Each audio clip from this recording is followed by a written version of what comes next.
Bonjour Jean-Louis Debré. Bonjour. Vous êtes ancien ministre, ancien président de l'Assemblée nationale, vous êtes ancien président du Conseil constitutionnel, donc vous avez fait une série de postes qui sont parmi les plus honorables et honorifiques et importants de la République.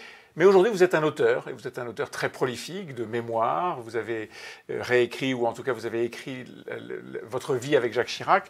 Et aujourd'hui, vous publiez Nos illustres inconnus, ces oubliés qui ont fait la France. Vous n'en êtes pas. Vous êtes aujourd'hui parmi ceux qui commentent le mieux la vie, non pas la vie politique, mais la vie institutionnelle de la France.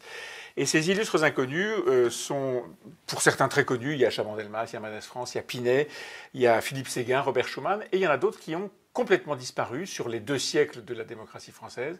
Pourquoi est-ce qu'ils ont disparu, ceux-là ?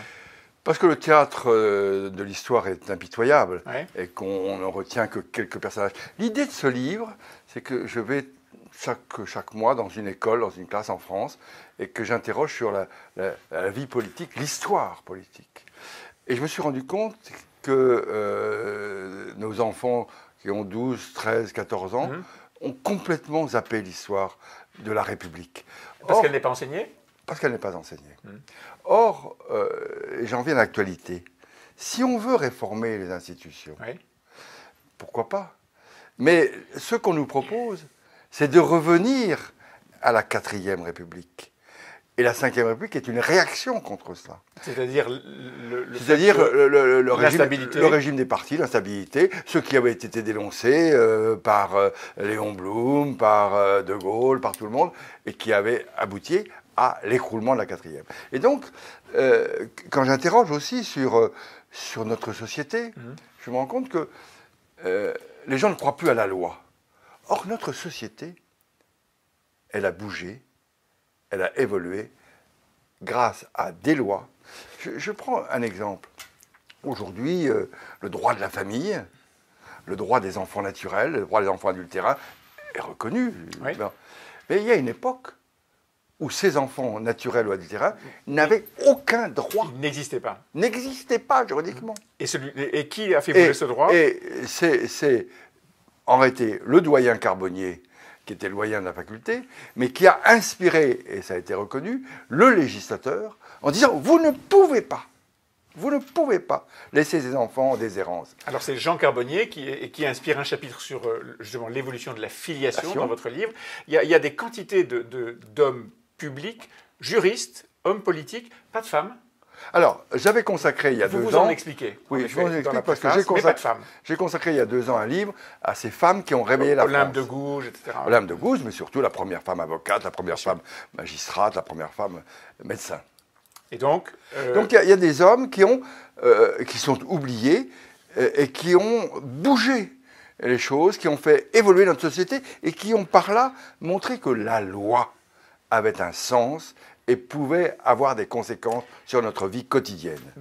Dans cette galerie de portraits, il y en a peut-être une trentaine. Il y en a un qui ressort plus que d'autres. Il y a votre préféré, il y a celui qui vous paraît être le pivot de ce que cette histoire de la France a Oui, été. moi j'aime beaucoup Léon Bourgeois. Alors, qui est-ce Léon Bourgeois, il a eu totalement oublié. Oui, par moi en particulier, oui. Qui a eu le prix Nobel de la paix. Et qui a, à un moment, s'est adressé aux Français en disant « Arrêtons d'opposer le capitalisme au communisme. Il y a le solidarisme, qui n'est ni l'un ni l'autre, mais cette lutte des classes et cette lutte d'opinion totalement contradictoire est absurde. La France a besoin d'un autre chemin. » Et ça a eu un succès, mais ça a eu un succès bien après. Mais au moment où il l'a fait, tout le monde a trouvé ça très bien, puis on a oublié. Et c'est ensuite qu'on voit réapparaître la puissance de son message. Moi, si vous m'aviez posé la question de savoir lequel je préfère, c'est Ernest Renan, l'auteur de ce fameux discours « Qu'est-ce qu'une nation ?» Qu'est-ce qu'une nation ? Et c'est une très belle définition, puisque Renan dit une nation, c'est un rêve d'avenir partagé. C'est une âme, un principe spirituel. Ouais. Et il dit plus loin, un rêve d'avenir partagé. Le désir de vivre ensemble. Et c'est vrai. Et ça s'oppose d'ailleurs un peu à la définition de la nation de Barrès. Pour Barrès, c'est la terre et les morts, c'est l'histoire. Et ce qu'ajoute Renan, c'est que ce n'est pas uniquement l'histoire. C'est pas uniquement la langue, c'est pas uniquement le rapport à la religion. C'est une volonté de vivre ensemble. Et quand on regarde nos problèmes aujourd'hui avec l'immigration, etc., on voit très bien que le fondement même, le ciment même de la nation, c'est cette espérance commune. C'est un texte qui date de 1882, que Renan réédite 5 ou 6 ans plus tard, et dont la lecture est d'une furieuse actualité, en effet, avec tous les sujets qui sont ceux de la société, le communautarisme, l'ensemble des sujets qui agitent la société française.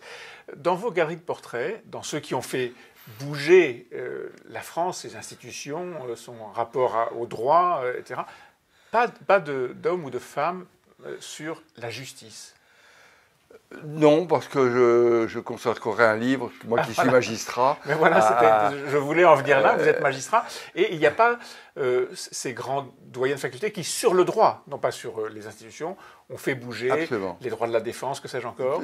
Tout ça, je suis en train de travailler sur un livre sur l'influence des grands juristes, des grands juristes consuls, parce qu'on part de très loin, sur le politique. Et une influence de plus en plus grande, puisqu'on vit dans un monde politique qui est un métier du spectacle, où les politiques n'ont plus d'idées.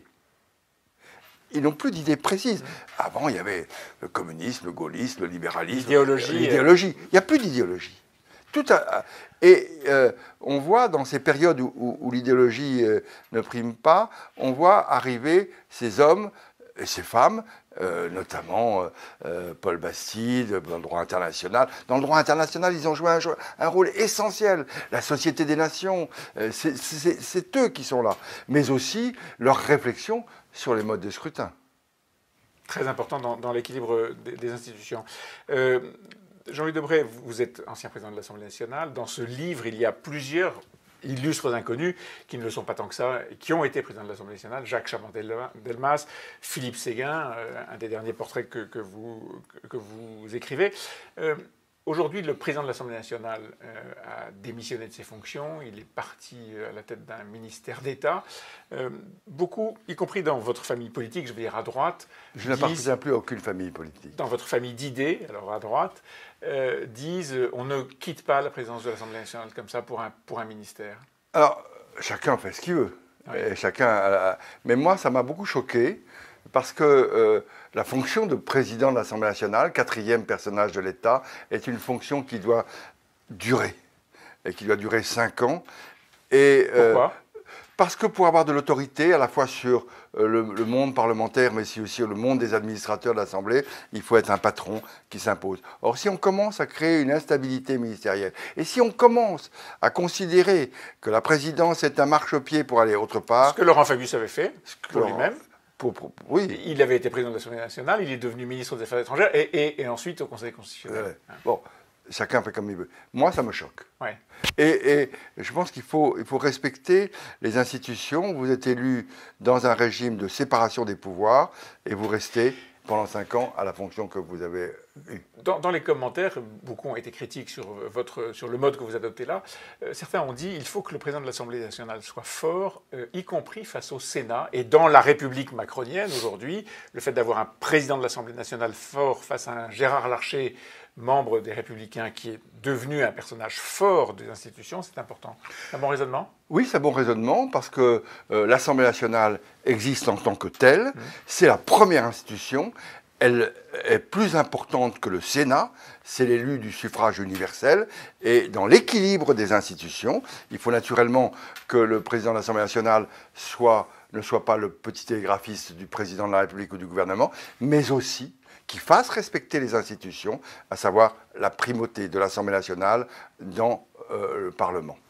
Merci Jean-Louis Debré. Je rappelle nos illustres inconnus, ces oubliés qui ont fait la France, c'est chez Albin Michel, une série d'une trentaine de notices biographiques et historiques qui expliquent l'apport de tous ces cerveaux à ce qu'est notre démocratie. Et notamment sur l'Europe. On voit très bien combien les idées qui nous agitent aujourd'hui sont les idées qui, sont de tout temps, ont agité le monde politique. À lire absolument. Merci Jean-Louis Debré.